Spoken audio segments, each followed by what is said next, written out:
Let's shift into what is ransomware. What is what? Ransomware. It's a word that we can't stop saying because it's always happening. At this point, it's almost all roads lead to ransomware. It's one of the oldest crimes. It's extortion. Over time, adversaries realize there's only so much value in, ransoming some person's photos off their computers. Now actors are working together in groups to take down large corporations. If they have whatever revenue they is, right, 1.2 billion, 3 billion, then they can afford to pay a few million in ransom. We really started to think that this is the future. This is where cybercrime is going.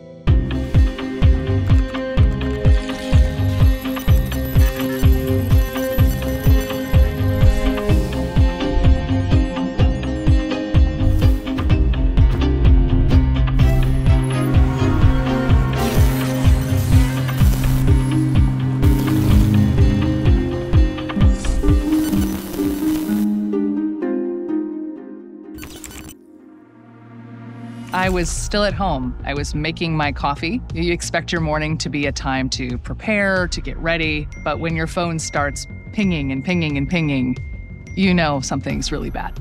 On this particular day, just woke up and I got another ransomware incident. When I saw the screen, the first thing I thought was, well, shit. It felt like a slow motion train wreck. You're watching it unfold. It starts here, and then all of a sudden accounting is locked out, and then the robotics team is locked out. Production is completely offline. People are wondering, did we change passwords? And of course we didn't. They did. You either need to immediately start relying on things like backups and figuring out how you're going to recover, or you have to start the negotiation with the ransomware operators because you don't have much recourse at that point. We were given this ticking time bomb. We were told we needed to sit on it. You really have to decide, are we going to do the hard thing? You take everything offline. You rebuild it from scratch, you work with your ops team, you calculate your losses, and you just do the right thing. Or are we going to pay up? Everybody can say, don't pay the ransom, but in a practical sense, some organizations don't have a choice. It's a choice between paying a ransom or becoming not a viable company anymore. This was far too sophisticated, and we knew we didn't have time. They were now in negotiations with the business side of the cartel. And this is what really opened my eyes to seeing how the cartel actually views themselves, right? They see it like they're performing a service. It looked like a business meeting. It looked like they were sitting there discussing contracts. Even the client didn't seem angry. That's the thing that boggled my mind. They were completely fine with paying the ransom, 100%.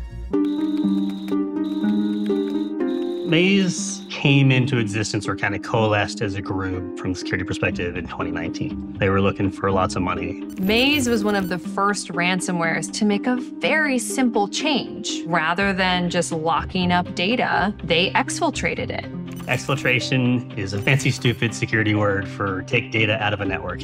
What we typically see now with ransomware is double extortion ransomware. So they not only want you to pay to get your stuff unencrypted, they also want you to pay so it doesn't get posted on the internet. Phishing is a common technique that we see. They'll do things like send emails saying, hey, there's an issue with your account, click here to log in, and what you're clicking on is something that's owned by the bad guys, and then they're capturing those credentials. We're all gonna click on stuff. Shit happens. So they now have access to all the systems, and they're going to spread as much as they can and destroy as much as they can. Cobalt Strike is the malicious software they use to maintain control. They'll have 1 or 2 Cobalt Strike endpoints, and then they'll issue commands to those, and then will serve as the mechanism that they communicate with to drive everything else that happens in the network. If the adversary was able to get, say, domain admin, that's keys to the kingdom. They could really do anything. A lot of them are also big game hunters. They're going into massive networks where you can hide very easily. They'll know that you're more likely to pay the ransom by having that data. And so they leak small amounts of it on the dark web. They will then detonate the ransomware. Dear admin, your files have been encrypted by Maze ransomware. Was there something we could have seen? What if we paid attention to this? What if we'd noticed it sooner? Could there have been something we'd added to our network to give us an earlier flag than what we already had? So you paid the ransom? I'm not going to say that. What it really boils down to is ransomware exists because people pay the ransom, right? because it works. A lot of people, when they think of the threat actors, they think of the dude who plays World of Warcraft and he lives in his grandmother's basement and he pounds a Code Red Mountain Dew and Doritos. It couldn't be farther from the truth now. I mean, they look like you, they look like me, they look like anybody else out there. These people have families, they have normal social lives. All they're doing is trying to make a living. In an environment where there's not a lot of lucrative opportunities, it can be very appealing for a lot of people. When we're talking about threat actors, we're talking about big criminal organizations, right? So when you think of it, you should think more in terms of the Yakuza or South American drug cartels. In the cybercrime world, your reputation is everything. They absolutely want to talk to the press. They want to talk about who they compromised and how much money they've made off of them. Maze was used across every industry. You know, it was in healthcare, it was in manufacturing, education, government. Any one of those things, they play a role in somebody's life. If you are an organization that potentially has some risks or some exposures, these guys are going to find you. Talos is a very interesting group that does everything in their power to protect Cisco's customers and the internet at large. We are a group of about 400 threat hunters that essentially spend every day attempting to stop the bad guys. We're made up of threat hunters, reverse engineers, malware analysts, and experts in basically every type of technology you can imagine. We can't prevent everything, but what we can do is figure out something is in the environment faster and respond to it appropriately, and that'll keep us from having, you know, the $9 million ransomware payout. The customer is running Cisco Secure Endpoint in audit mode, which means that they're testing it, they're evaluating it, but they're not actually blocking anything on it. We have certain things that our products look for. They deliver alerts, but they're not always contextual. But we always tell them, we're like, hey, we saw this on your network, do with it what you will. So they were alerted to some anomalous behavior. They did some digging on their side and they ended up contacting our IR services. We identified some base 64 encoded PowerShell activity that the adversary had likely used for initial access and to deploy their command and control payload. Within a matter of 15 minutes, there were multiple red dots appearing on our screen.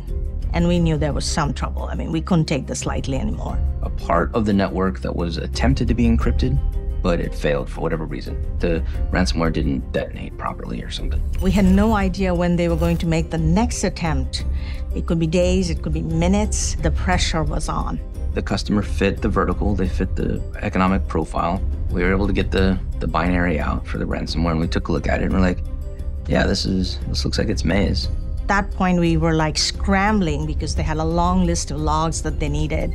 Endpoint logs, config logs, any config changes in the network, and that's a huge amount of data. So that's when you start to get excited, right? And so around midday, you start to kind of see it all come together. The way that they're doing stuff, it really does look like Maze. And then we started to look through and the time codes kept getting closer and closer and closer to the day. And then we finally looked through some of the logs and like this group of commands right here was executed 3 minutes ago. And we're like, this person is still here. It's terrifying. The panic levels are high. The sense of urgency is so high because you know there is an intruder who is seeing your every move and trying to outdo you. We had done drills together. We helped them write their incident response plan. We tested that incident response plan. So there was a lot of trust and a great relationship. So they knew when they saw us calling that they better pick up the phone. So we told them, like, hey, we think this actor is still active in your network. They've just moved somewhere else. Since we have a high confidence that this is Maze, if you don't do something, then they potentially will encrypt your entire network. The most stressful days are the days when you find out something has happened and the information is no place close to complete yet. We were able to go to the customer and go, okay, this is what we saw. This is what's going to happen next. Here is what we do to prevent that.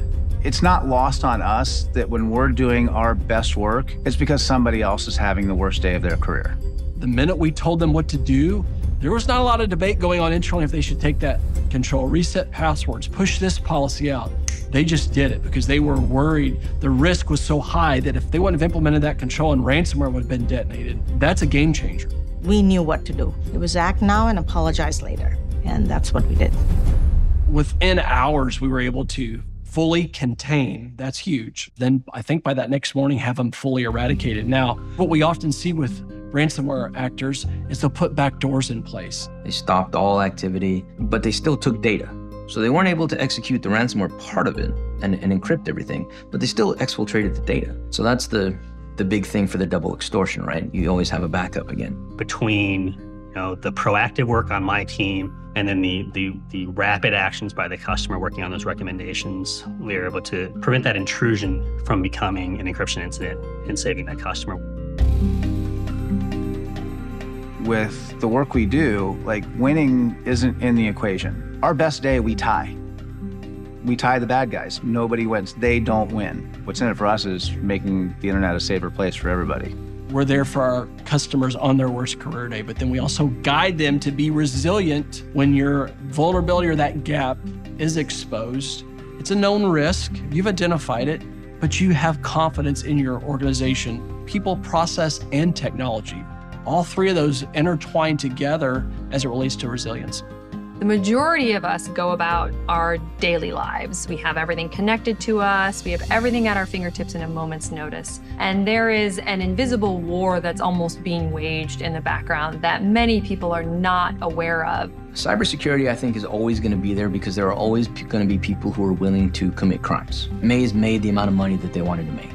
And they figured if they made any more, they risked getting caught.